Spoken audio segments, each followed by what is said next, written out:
Hello, everybody. It is Saturday, and what else would I be doing but something in my business, of course. So, today we are going to be wrapping some beautiful soaps just with my labels. And I thought, look, we can have a little chat, maybe a bit chatty.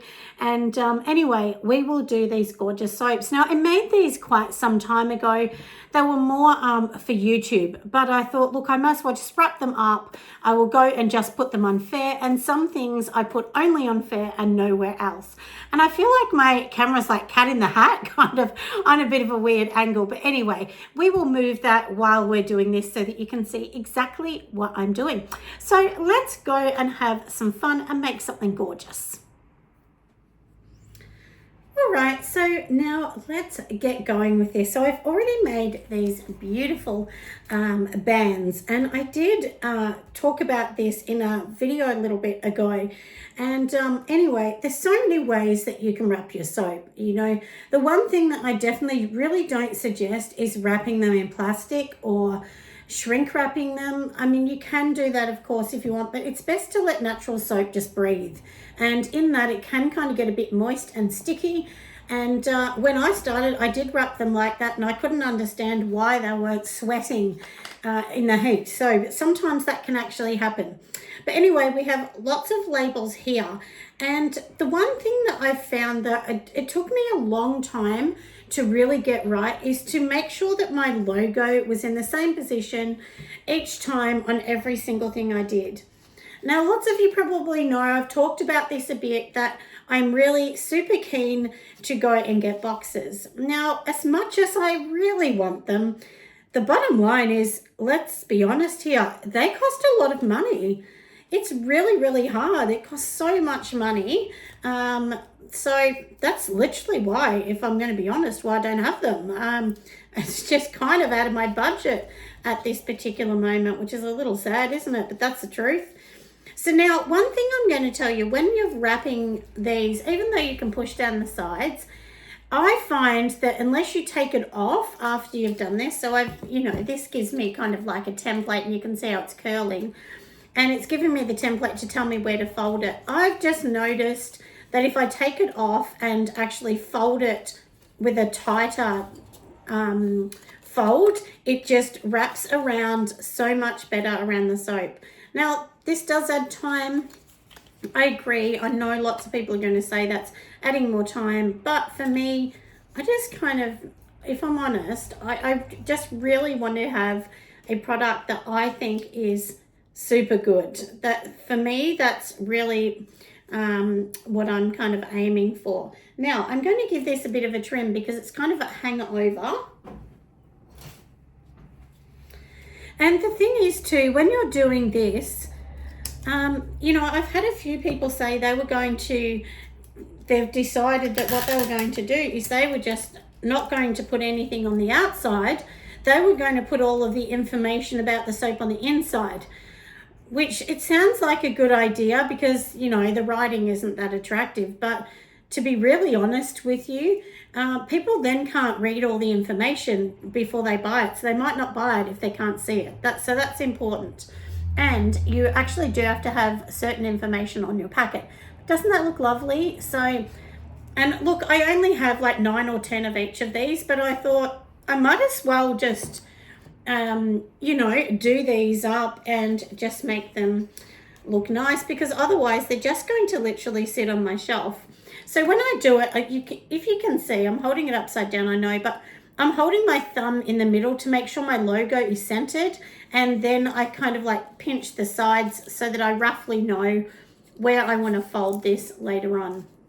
And as I said, honestly, I know that this is more time consuming. I really do know that.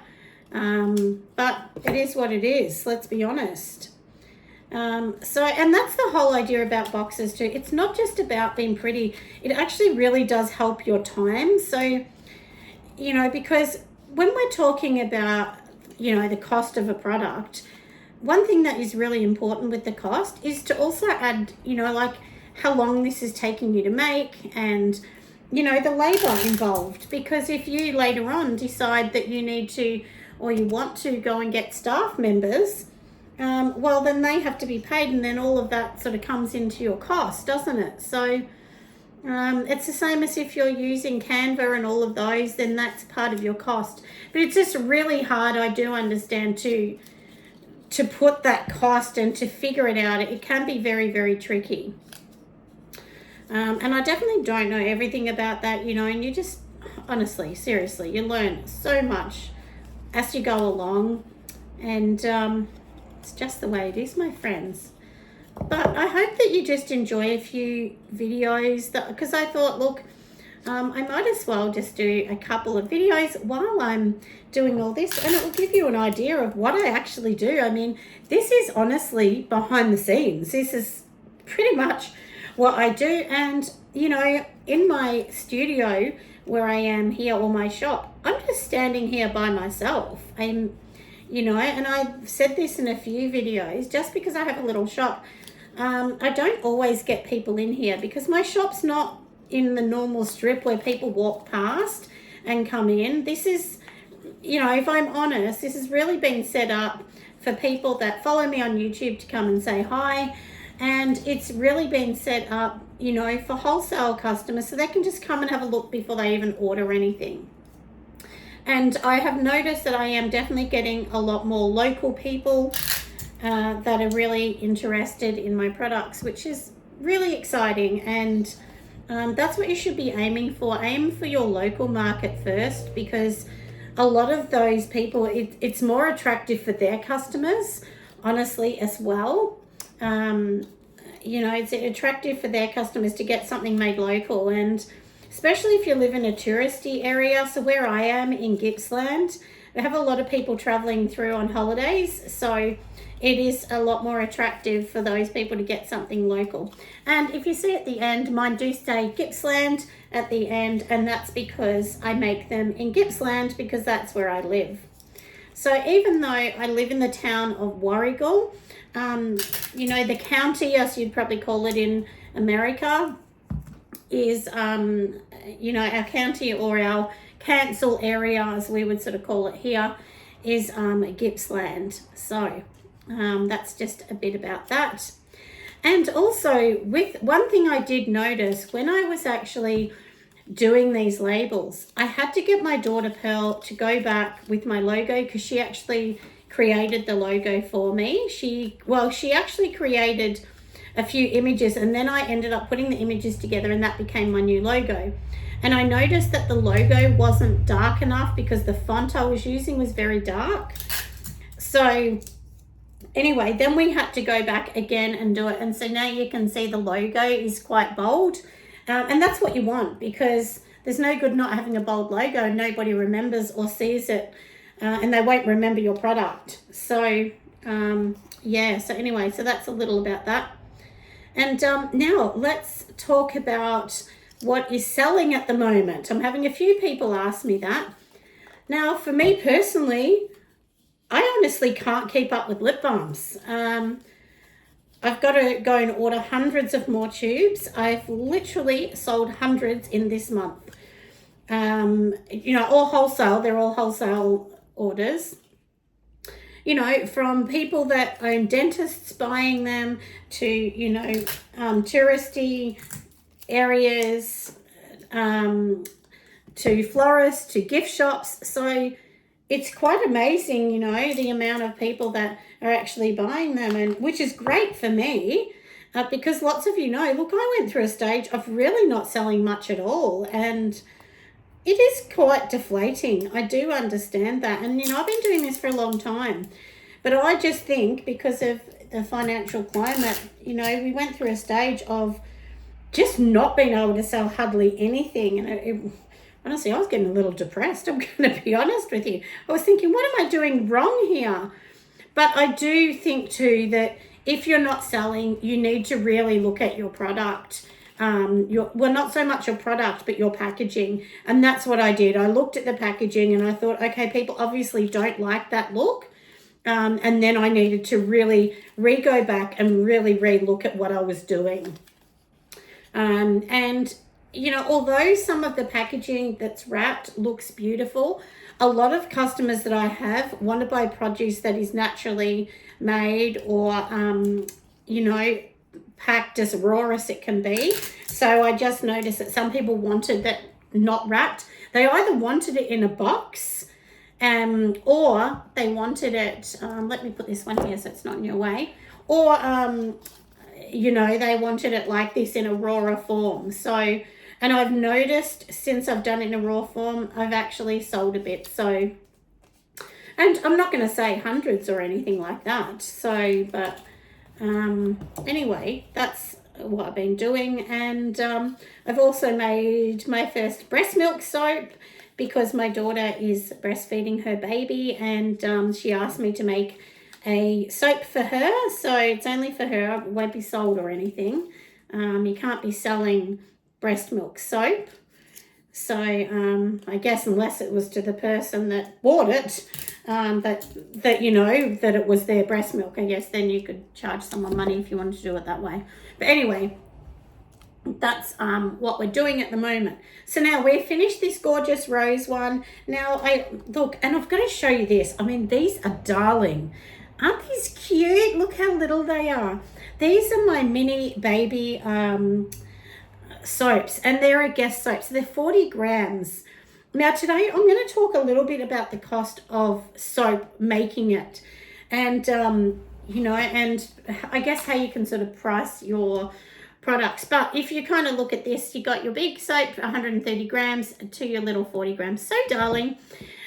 So now, honestly, with the quality of materials I use, because I don't use cheap materials or anything like that, I use a lot of organic shea butter and cocoa butter and things like that, which are fair trade, so it means they're a bit more expensive. With that, the cheapest I've managed to get my soap down to, like this, is roughly $3. That is the cheapest. You know, maybe someone else can get it cheaper than that, but using the quality materials that I'm using, that is the cheapest I can get it down to. So obviously you can't be selling your soap then for $4 or $5, can you? Because you make no money. You know, because, and when I say $3, that's just material. That does not include labor. That doesn't include this label going on, or all this work we're doing right now. So, you know, if I use cheaper materials, yes, I could definitely, you know, alter that situation. But this is the thing. And so then obviously this is like 1/3 of the size of this. So if you say 4, 8, 12, which 40 grams times 3 is like 120, which is basically very similar to that size. So then that means this one costs at minimum at least $1. So like, and that's absolute minimum. So that also means that, you know, you need to look at this. So when you're looking at a price, so let's pretend this one cost $1, you know. So $1 for the ingredients, you need 40 cents for the label. Let's just pretend it's roughly 40 cents. And then after you've got the label on, then of course, you know, you need to factor in your labor and the few extra things that, you know, you want to do. So for me, I sell this for $5.95 for a Guess soap. Now, a lot of people may say, wow, that's really expensive. But it's really not. I need to charge that to actually make any money, because you remember $5.95 is retail. Now, my main business is made up of wholesale clients. So that means $5.95, I'm getting less than $3 for a bar of this. And yes, I can make it, you know, make lots of it. But as I said, you know, there's so many things involved. You know, and also when I'm giving you those small costs, that doesn't include, you know, your insurance and just, I mean, look, it's endless, isn't it? It's a rabbit hole of what you got to pay for. So that's the thing. And I went out to some gift shops the other week and I seen soaps up to $17. Actually, I think there was one for $23 if I'm right. So, but I would say the most of them that I seen were around $12.95, was kind of $11.95, $12.95, that kind of cost was normal, I would say, for a standard 100 gram bar. So, and my 130 gram bars, these are retailing at $11.95. So, to give you an idea. But, you know, prices of everything are going up, so you can't just say, I don't want to charge my customer more. Sometimes, unfortunately, you need to, because that's just what it costs to stay in business. So I hope that gives you a little insight. And you know what I have too? I have a lot of people saying to me, I know you charge that, but my customers would never pay that. Well, if your customers don't want to pay that, maybe they're not the right customer. Maybe you need to look at a new customer. Because you can't just say, well, I'm going to keep those customers, I like them. Well, maybe those customers are making you no money. You know, and if you really want to grow a business, that's what you need to do. Big businesses don't care how much someone can afford. They just say, well, this is literally what it costs to make, and this is what we need to sell it for to actually make money. And I think as small businesses, what we do is we make it too personal. We say, oh, that's mean, I'm not going to charge that much, that's so greedy. But it's not personal. It's just the way business is. So I honestly suggest that you try not to think of this personally. Like I said, you know, you really have to try. It's very hard. I totally understand that. But, you know, it's just the way it is, isn't it? We can't think like that. And it's taken me a long time to understand that, because I'm not a wealthy person and I've not been brought up in, you know, a wealthy kind of household. So I think when you're brought up like that, it does make you think, oh, well, you know, is that a bit greedy to charge that because it's a lot of money? But, you know, to some people, it's actually not a lot of money at all. And I actually went to a toy shop the other day, and, you know, for a child's book in that toy shop, it was $42. And I thought, wow, $42. I don't know if I could pay that. And I'm one of these people that I will often buy from local businesses. I have no problem paying money because I understand it costs more to make it, but 42 was a lot. You know, and I guarantee that person hasn't sat there and thought, well, nobody's going to pay that. They've just went, well, that's what I have to charge to make money. So anyway, funny, isn't it? But now let's talk about these labels and how you get the size. So this is literally what I've done. Before I made this, I just got a piece of plain paper and cut strips, and then I just measured and went, yes, okay, that's what it is. And if you can see, I've got like an overlap. You need an overlap of, you know, 0.5 centimeter or something like that. So yeah, that's basically what I've done with this. And now I need to just put this back on here because I want to make sure, and I knew I folded it wrong. I went, oh no, I folded this wrong. Anyway, we got to do it right, don't we? So anyway, and that's what I mean. You know, folding it like this really does make it fit really beautiful. But, you know, my goal definitely 100% is to honestly have boxes and that in the future, because that's just what I like. But for now, I've got to keep it real, don't I? And I just got to keep what I can afford to do. So, and these are almost done. This is, you know, this one here that I made, which I call White Oats. It's an oat bar soap. Seriously, it is one of the nicest feeling soaps I think I've ever made. This one and the coconut milk is just glorious. If you're new to soap and you're looking at recipes, honestly, the best and easiest recipe, and I've seen a lot of people, even really big soapers, use this base recipe. It's pretty much castor oil. Let me just move these out the way. So it's castor oil, avocado oil, shea butter, olive oil, your water, obviously water and lime, and coconut oil. That is the main. So, you know, the main coconut oil they're using is roughly about 23 to 25%, with a super fat of 5 to 7%, or 5 to 7, sorry, not percent. And then their olive oil, they always try and keep their olive oil to around 40 to 45%. So, you know, because the more olive oil you have, well, then the harder it is to kind of dry that bar out. Make that bar harder. So, you know, I mean, there's so many things, so many options. Anyway, we have done that. But just in case you want to know, and I did do one extra because I think it just fit onto the paper. Now, I know one of these, which is the Barry's Daughter, I don't have because I've actually sold out. I had somebody come in here and literally buy every single one. So, and I've had so many people ask for Barry's Daughter. It is definitely coming back, friends, I promise. I've just sold out. And let me just trim this because I can see this one's just a tiny bit too big for this little baby soap. And these soap bars are roughly 5 centimeters, I think, if I'm right. They are 5 by 4. I think that's what they are.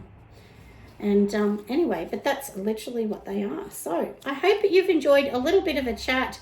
I won't keep you too much more, and I hope that you enjoy that. So, and I'll try and put this video up early because I won't have time, I don't think, this weekend for our Sunday chat because I have to take my daughter to the shopping centre. But who knows what I can fit in. And look how darling it is. So cute. Anyway, I'm going to see you, my loves, on the next video. Bye.